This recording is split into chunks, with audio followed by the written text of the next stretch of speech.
نزول کے اعتبار سے یہ سورت الحجر کے بعد نازل ہوئی۔ یہ سورت اللہ سبحانہ وتعالیٰ کی حمد کے ساتھ شروع ہوتی ہے۔ اس کا ایک اور نام الحجہ بھی ہے۔ اس سورت کا نام الانعام اس لیے رکھا گیا کیونکہ اس میں مویشیوں کا ذکر ہوا ہے، اور اس لیے بھی کہ اس کے زیادہ تر احکام مشرکین کی ان جہالتوں کو واضح کرتے ہیں جو جہالتیں وہ اپنے بتوں کا تقرب حاصل کرنے کے لیے کیا کرتے تھے۔ تو ان جہالتوں کو، ان رسموں کو، ان طریقوں کو اس صورت میں بیان کیا گیا ہے۔ اور اس صورت کا نام الحجت اس لیے ہے کیونکہ اس صورت میں اللہ سبحانہ تعالیٰ کی وحدانیت اور توحید کے بہت سے دلائل ہیں، اور مشرکین پر حجت کو بہت زیادہ قائم کیا گیا ہے۔ اس صورت میں انعام کا لفظ 6 بار آیا ہے۔ آیت نمبر 136 میں، آیت نمبر 138 میں 3 بار آیا ہے، ایک ہی آیت کے اندر 3 بار، اور پھر آیت نمبر 139 میں آیا ہے، پھر اسی طرح آیت نمبر 142 میں انعام کا ذکر آیا ہے۔ پچھلی صورت سے اس کی مناسبت یہ ہے کہ اس صورت میں اہل کتاب کو مخاطب کیا گیا تھا، اور یہاں پر اس صورت میں زیادہ تر خطاب مشرکین کو ہے۔ مکی صورت ہے۔ پچھلی صورت کے اختتام پر اللہ سبحانہ تعالیٰ کی حمد کا ذکر ہے، اور اس صورت کے آغاز میں بھی اللہ سبحانہ تعالیٰ کی حمد کا ذکر ہے۔ پچھلی صورت کے اختتام پر حمد سے مراد وہاں اللہ تعالیٰ کی بادشاہت اور اللہ تعالیٰ کی قدرت کا ذکر ہے، اور پھر یہاں پر اللہ تعالیٰ کی تعریف کا ذکر ہے۔ تو سورۃ الانعام کی فضیلت میں جو روایات آتی ہیں ان میں سے ایک واثلہ بن اسقا کی روایت ہے۔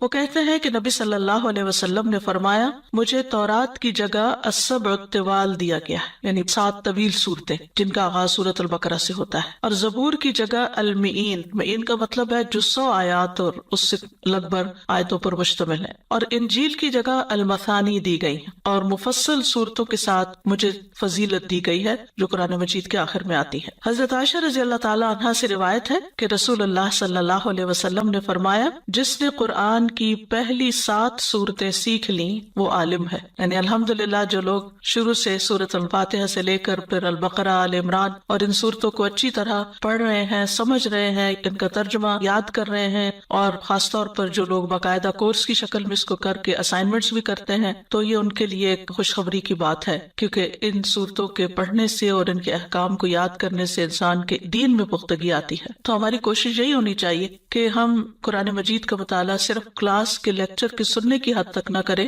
بلکہ اس کے بعد گھر جا کر اس کو دوبارہ بھی پڑھیں، اس کے ترجمے کو یاد کریں، اس کے معانی کو سمجھیں، اور جہاں پر اشکال ہو اس کو دوبارہ پوچھیں بھی، تاکہ زیادہ سے زیادہ اچھے طریقے سے قرآن مجید پر غور و فکر اور تدبر کیا جا سکے، اور اس کا مقصد بھی یہ ہے کہ انسان اس پر عمل کر سکے۔ قرآن مجید میں 5 صورتیں الحمدللہ کے ساتھ شروع ہوتی ہیں، سورۃ الفاتحہ، سورۃ الانعام، سورۃ الکہف، سورۃ سبا اور فاطر۔ تو آئیے ہم شروع کرتے ہیں اللہ کے نام سے۔ ارشاد باری تعالیٰ ہے، سب تعریف اللہ کے لیے ہے جس نے آسمانوں اور زمین کو پیدا کیا، اور اسی نے اندھیروں اور روشنی کو بنایا۔ پھر وہ لوگ جنہوں نے کفر کیا وہ اپنے رب کے ساتھ دوسروں کو برابر قرار دیتے ہیں۔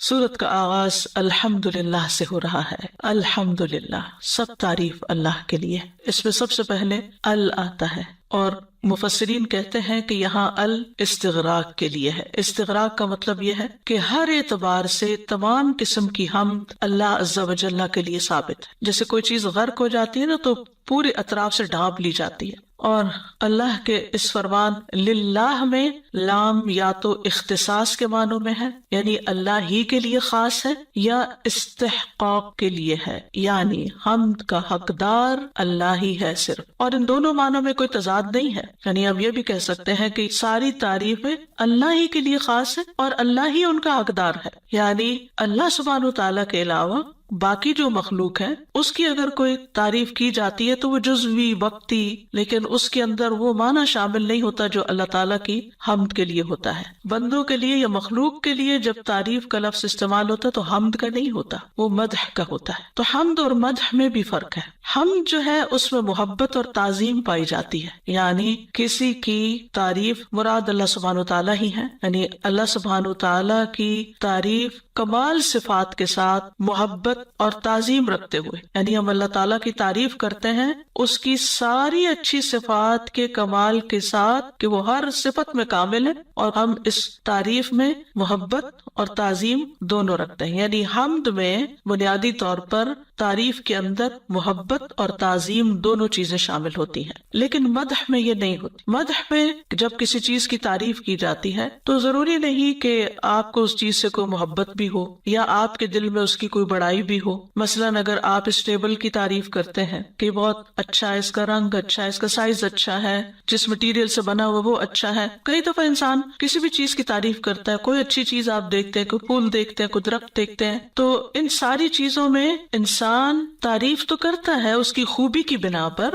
لیکن اس میں محبت شامل نہیں ہوتی یا تعظیم نہیں ہوتی. ویسے ہی تعریف ہوتی ہے کہ کوئی چیز اچھی لگ رہی ہے، لیکن حمد کے لیے ضروری ہے. حمد کے لیے کیا ضروری ہے کہ اس میں محبت بھی پائی جائے اور تعظیم بھی پائی جائے. اگر ہم زبان سے خالی کہتے رہتے ہیں سب تعریف اللہ کے لیے ہے، لیکن نہ دل میں محبت ہے اور نہ ہی اللہ کی عظمت کا احساس ہے، تو یہ ادھوری تعریف ہے. تو آپ دیکھیے کہ عربی زبان کے اندر ایک گہرائی بھی ہے، وسعت ہے، فصاحت و بلاغت ہے کہ تعریف کے لیے دونوں لفظ جن کے روٹ ورڈز ایک ہی جیسے ہیں، ہا میم دال، اور وہاں میم دال ہا آگے پیچھے حرف ہو گئے ہیں، لیکن دونوں کے ایک جیسے حروف ہونے کے باوجود حروف کی ترتیب مختلف ہے اور ترتیب کے مختلف ہونے سے معنی بھی مختلف ہو گئے ہیں. اور ان دونوں میں جو نسبت ہے وہ عموم اور خصوص کے اعتبار سے بھی ہے. یعنی ہر حمد مدح کہلاتی ہے، لیکن ہر مدح حمد نہیں ہوتی. یعنی ہر تعریف حمد نہیں کہلاتی، لیکن ہر حمد جو ہے اس کے اندر مدح پائی جاتی ہے.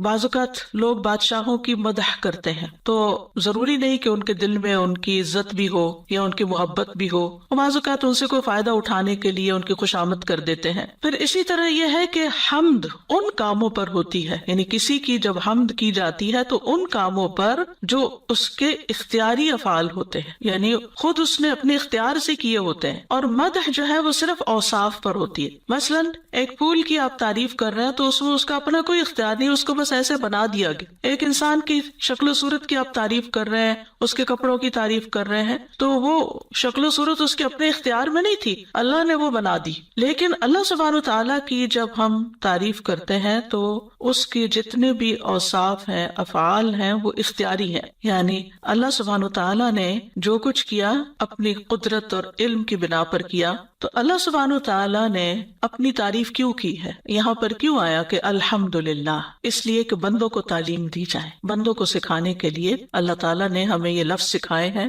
اور اپنی ذات کی تعریف فرمائی ہے.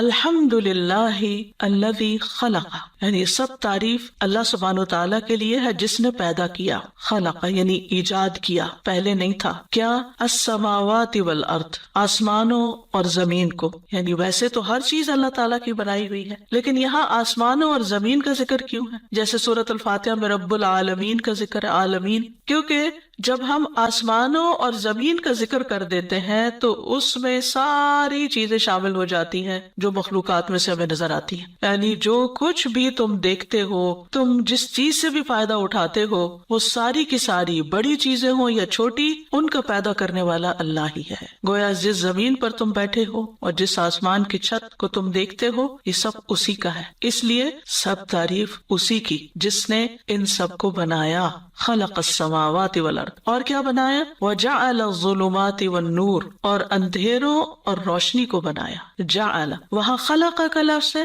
یہاں جعل کا لفظ ہے. دونوں میں فرق کیا ہے؟ خلق اور جعل بعض اوقات ایک ہی معنی میں استعمال ہوتے ہیں. جعل کا مطلب بھی خلق کا ہوتا ہے. جیسے ہم دیکھتے ہیں کہ انسان کی تخلیق کا جہاں ذکر ہے تو سورۃ النساء میں آتا ہے خلقکم من نفس واحدۃ وخلق منها زوجها. سورۃ الاعراف میں آتا ہے خلقکم من نفس واحدۃ وجعل منها زوجها. تو وہاں جعل خلق کے معنوں میں ہی ہے، ایک دفعہ خلق فرمایا، ایک دفعہ جعل، لیکن ان میں بہرحال کچھ نہ کچھ فرق ہے. زمخشری کہتے ہیں کہ جب کلمہ جعل قرآن میں آتا ہے تو اس کا ایک مفعول ہوتا ہے اور یہ متعدی ہوتا ہے، یا پھر اس کے دو مفعول ہوتے ہیں. جب ایک مفعول آئے تو وہ خلق کے معنوں میں استعمال ہوتا ہے، اور جب دو مفعول آئے تو وہ تحویل کے معنوں میں استعمال ہوتا ہے، یعنی ایک چیز کا دوسری چیز کی طرف پھر جانا. اور ظلمات جو ہے یہ ظلمت کی جمع ہے، جس کا معنی ہوتا ہے روشنی کا نہ ہونا، روشنی کا نہ ہونا۔ اور ظلمات اور نور کے 3 معنی کیے گئے ہیں، یعنی اس سے مراد کیا ہے؟ ایک تو دن اور رات کا اندھیرا ہے، بہت آبویس ہے، رات اندھیری ہے، دن کو روشن بنایا اللہ نے۔ اور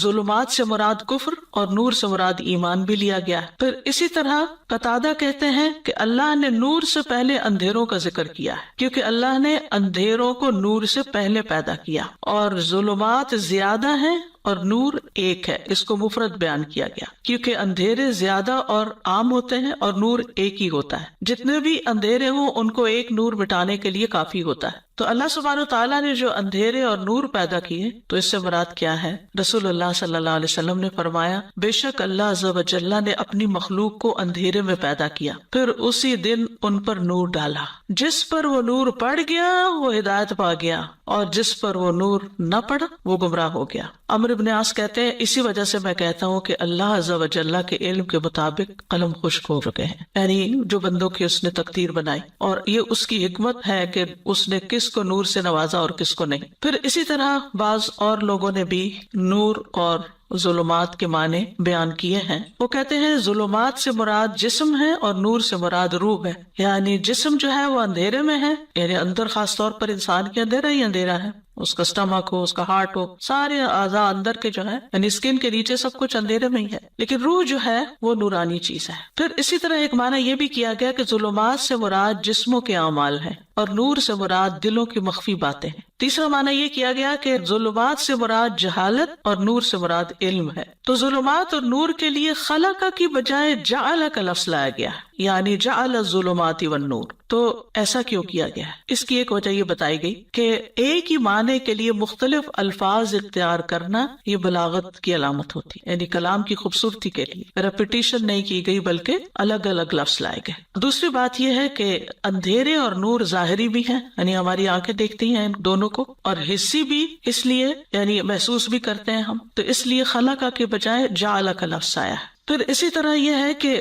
اندھیرے اور نور کبھی مانوی بھی ہوتے ہیں اور کبھی حسی بھی ہوتے ہیں، یعنی ان کا معنی بدل جاتا ہے۔ تو میں نے پہلے بتایا تھا نا، جعل میں تحویل پائی جاتی، یعنی تبدیل ہو جاتا ہے، یعنی جیسے دن کی روشنی محسوس کر سکتے ہیں، لیکن ایمان اور علم کا نور مانوی نور ہے۔ تو ایک معنی وہ جو چیز نظر آتی ہے وہ حسی اور دوسرا مانوی۔ پھر اسی طرح یہ ہے کہ اللہ کا کلام بھی نور ہے، اللہ کے دیے ہوئے علم، اللہ کی کتاب اور ایمان کی نور کی وجہ سے دل اللہ تعالیٰ کے کلام کے ساتھ روشن ہو جاتا ہے، چمک اٹھتا ہے۔ حالانکہ اللہ تعالیٰ کا کلام مخلوق نہیں ہے، قرآن کو بھی نور کہا جاتا ہے، قرآن مخلوق نہیں ہے، تو یہ مانوی اعتبار سے نور ہے۔ جس سورۃ الاعراف میں آتا ہے نا، فالذین آمنوا بہ وعزروہ ونصروہ واتبعوا النور الذی انزل معہ اولئک ھم المفلحون۔ سو وہ لوگ جو اس پر ایمان لائے اور اسے قوت دی اور اس کی مدد کی اور اس نور کی پیروی کی جو اس کے ساتھ اتارا گیا ہے، یعنی محمد صلی اللہ علیہ وسلم کے ساتھ، اور وہ کیا ہے؟ نور، قرآن مجید۔ فرمایا یہی لوگ فلاح پانے والے ہیں جو اس نور پر ایمان لاتے ہیں، یعنی محمد صلی اللہ علیہ وسلم پر بھی ایمان لاتے ہیں اور آپ کی مدد بھی کرتے ہیں، اور پھر آپ پر جو کتاب اتاری گئی اس پر بھی ایمان لاتے ہیں۔ سورۃ التغابن میں آتا فآمنوا باللہ ورسولہ والنور الذی انزلنا، سو تم اللہ اور اس کے رسول اور اس نور پر ایمان لاؤ جو ہم نے نازل کیا ہے، یعنی قرآن۔ پھر یہ کہ اللہ سبحانہ وتعالیٰ مومنوں کو اندھیروں سے روشنی کی طرف لاتا ہے۔ اللہ ولی الذین آمنوا یخرجہم من الظلمات الی النور، اور یہ اندھیرے اور نور بھی کون سے ہیں؟ مانوی، یعنی گمراہی سے ہدایت کی طرف، کفر سے ایمان کی طرف، جہالت سے علم کی طرف۔ اور اندھیروں اور روشنی میں رہنے والے برابر نہیں ہے، اندھیرا اندھیرا ہے اور روشنی روشنی ہے۔ سورۃ الانعام میں ہی آتا ہے اومن کان میتا فاحییناہ وجعلنا لہ نورا یمشی بہ فی الناس کمن مثلہ فی الظلمات لیس بخارج منہا کذالک زین للکافرین ما کانوا یعملون۔ اور کیا وہ شخص جو مردہ تھا پھر ہم نے اسے زندہ کر دیا، یعنی ایمان بخشا، علم بخشا، اور اس کے لیے ایسی روشنی بنا دی، یعنی ہدایت دی، اس کو علم دیا جس کی مدد سے وہ لوگوں میں چلتا پھرتا ہے، یعنی رہتا وہ انہی لوگوں کے بیچ میں ہے جہاں اور لوگ رہتے ہیں، مومن کافر سب، لیکن اس کی اپنی ایک خاص نظر ہوتی ہے، اپنی خاص سوچ ہوتی ہے، اس کے مطابق وہ جیتا ہے، وہ لوگوں کی اندھی تقلید نہیں کرتا۔ اور میں کمم مثلہ فی الظلمات لیس بخارج منہا کذالک زین للکافرین ما کانوا یعملون۔ فرمایا کہ جس کا حال یہ ہے کہ وہ اندھیروں میں ہے، ان سے کسی صورت نکلنے والا نہیں، یعنی علم والا اور اندھیروں میں رہنے والے برابر نہیں ہوا کرتے۔ اسی طرح کافروں کے لیے وہ عمل خوشنما بنا دیے گئے وہ جو کرتے ہیں۔ مطلب کیا ہے؟ یعنی اندھیرے میں رہ کر وہ غلط کام جو کر رہے ہیں اور ان کو نظر نہیں آ رہی اپنی غلطیاں، تو ایسے لوگ اپنے کیے پر مطمئن نظر آتے ہیں، خوشحال نظر آتے ہیں، اور ان کو کوئی فکر ہی نہیں کہ وہ کس طرف جا رہے ہیں۔ ان اندھیروں میں رہنے کا انجام کیا ہو سکتا ہے؟ ثم الذین کفروا بربہم یعدلون، تو آیت کے آخر میں فرمایا پھر وہ لوگ جنہوں نے کفر کیا اپنے رب کے ساتھ برابر قرار دیتے ہیں۔ یعدلون کا لفظ جو ہے یہ عدل سے ہے، عدالت، معادلہ اسی سے ہے، اس میں مساوات کا معنی پایا جاتا ہے۔ عدل کا معنی ہوتا ہے دو چیزوں کا برابر ہونا۔ بربہم یعدلون کے دو مطلب بیان کیے جاتے ہیں، ایک ہے بربہم ینحرفون، یعنی اپنے رب سے منحرف ہوتے ہیں، اور دوسرا یہ ہے کہ وہ اوروں کو اپنے رب کے برابر قرار دیتے ہیں۔ خلاصہ یہ ہے کہ کیسے ہیں یہ لوگ جو اللہ تعالیٰ کی نشانیوں کو دن رات دیکھتے ہیں، اندھیرا دیکھتے ہیں، روشنی دیکھتے ہیں، آسمان دیکھتے ہیں، زمین دیکھتے ہیں، لیکن اس کے باوجود پھر بھی وہ مخلوق میں کسی کو، کسی بت کو، کسی انسان کو، کسی مردے کو رب کے برابر قرار دے دیتے ہیں۔ یہ کتنی حیرت کی بات ہے۔ اور بہت سے لوگ تو پیدا کرنے والے کا ہی انکار کر دیتے ہیں۔ تو اللہ سبحانہ تعالیٰ کی تعریف بیان کی جا رہی ہے اس بنا پر کہ جس نے یہ سب کچھ پیدا کیا، جس نے یہ سب کچھ بنایا، اگر یہ سب چیزیں انسان کو نظر آتی ہیں، درخت ہیں، پتھر ہیں، چاند ہیں، ستارے ہیں، آسمان کی چیزیں، زمین کی چیزیں، تو ان کو پیدا کرنے والا ان کو نظر کیوں نہیں آتا؟ اس کے وجود کو محسوس کیوں نہیں کرتے؟ اور پھر ان چیزوں کو دیکھ کر انہیں سمجھ کیوں نہیں آتی کہ ان کا بنانے والا ان سے بھی بڑا ہے؟ پھر وہ چھوٹی چھوٹی چیزوں کے آگے اپنا سر کیوں ٹیک دیتے ہیں؟ ایسا کیوں ہے؟ کیونکہ وہ اندھیروں میں ہے، ان کی عقل کام نہیں کر رہی، ان کو کچھ نظر نہیں آ رہا۔ اتنے کھلے اور واضح دلائل ہونے کے باوجود، جب دن کی روشنی ہوتی ہے ہر چیز نمایاں ہو جاتی، ہر چیز واضح ہو جاتی، اتنا کچھ ہونے کے باوجود پھر ان کو نظر نہیں آتا کہ یہ سب کچھ کیسے بن گیا اور کس نے بنایا اور کون ہے وہ۔ لیکن جو ایمان لے آتے ہیں، جو اپنے رب کو پہچان لیتے ہیں، وہ ان چیزوں کو بظاہر دیکھتے بھی ہیں، لیکن وہ ان تمام مخلوقات سے اپنے رب تک پہنچتے ہیں، ان کو ایک خاص آنکھ سے دیکھتے ہیں۔ ان کے دل کا نور، ان کے ایمان کا نور جو ہے وہ ان ساری چیزوں کو رب کی مخلوق کے طور پر دیکھتا ہے، نشانیوں کے طور پر دیکھتا ہے۔ وہ ان کو کسی بھی صورت رب کے برابر قرار نہیں دیتا، نہ سورج کو، نہ چاند کو، نہ ستارے کو، جیسے ابراہیم علیہ السلام نے کیا، اور نہ ہی کسی اور چیز کو، نہ کسی پتھر کے بت کو۔ تو یہ اللہ سبحانہ و تعالیٰ کا خاص احسان ہے کہ اس نے ہمیں ہدایت بخشی۔ اور یہاں مشرکین مکہ کو اول خطاب ہے اور اس کے بعد سب انسانوں کو۔ آپ جانتے ہیں کہ مشرکین مکہ اس بات کو مانتے تھے کہ زمین و آسمان کا خالق اللہ ہے، وہی رات اور دن نکالتا ہے، اسی نے سورج چاند ستارے بنائے ہیں۔ وہ کبھی یہ نہیں کہتے تھے کہ یہ چیزیں لات ہبل یا منات نے بنائی ہیں۔ تو ان کو خطاب کر کے فرمایا جا رہا ہے کہ جب تم خود یہ مانتے ہو کہ یہ سب کچھ اللہ تعالیٰ نے بنایا ہے اور دن کو رات اور رات کو دن میں وہی بدلتا ہے، تو پھر تم کسی اور کے آگے جا کے سجدہ کیوں کرتے ہو؟ ان کے آگے نظر نیاز کیوں چڑھاتے ہو؟ اپنی قربانیاں وہاں جا کے کیوں کرتے ہو؟ ان سے کیوں دعائیں مانگتے ہو؟ ان کے سامنے اپنی حاجتیں کیوں پیش کرتے ہو؟ جب سب کچھ کرنے والا وہ ہے تو پھر تمہاری عبادت کا مستحق بھی وہی ہے۔ تو جو شخص اللہ کو خالق مانتا ہے اسے چاہیے کہ پھر وہ اللہ کی حمد و ثنا بھی کرے، اللہ کی تعریف بھی کرے، اللہ کی عبادت بھی کرے۔ حمد میں پہلا درجہ یہ ہوتا ہے کہ انسان خالق کی کوئی بھی نشانی جب دیکھے، اپنے رب کی کوئی بھی نشانی دیکھے تو اس کا دل رب کی عظمت سے بھر جائے۔ اب دیکھیے کہ ایک وہ نشانیاں ہیں جو ہم اپنی نیکڈ آئی سے دیکھتے رہتے ہیں، سورج نکلتا ہے، روز نکلتا ہے، وہ ہمارے لیے پھر نشانی بھی نہیں رہتی۔ کبھی کبھی چاند دیکھتے ہیں، فل مون دیکھتے ہیں، تھوڑا سا اٹریکٹ ہوتے ہیں، اگلے دن وہ چھوٹا ہو جاتا ہے، پھر کم ہو جاتا ہے، پھر غائب ہو جاتا ہے، پھر توجہ ہی ہٹ جاتی ہے۔ لیکن اس وقت جتنے علمی انکشافات ہو چکے ہیں اور سائنس جس طرح ترقی کر رہی ہے اور جو کچھ آسمانوں میں وہ دیکھ رہے ہیں، وہ کہتے ہیں کہ صرف ہماری کہکشاں صرف ایک ہی ہے، اور اس جیسی ملینز آف ملینز کہکشائیں جن کا احاطہ بھی نہیں کیا جا سکتا۔ صرف ہماری کہکشاں کے ستارے اگر گننے لگے تو ہماری گنتی ختم ہو جائے، لیکن ستارے ختم نہ ہو، یعنی ہمارا رب اتنا بڑا خالق ہے۔ پھر اسی طرح وہ کہتے ہیں کہ ہماری کہکشاں میں ہی صرف ہماری جو ملکی وے گیلیکسی ہے اس کے اندر زمین جیسے سیارے کم از کم 6 ارب کی تعداد میں، صرف اس ملکی وے میں،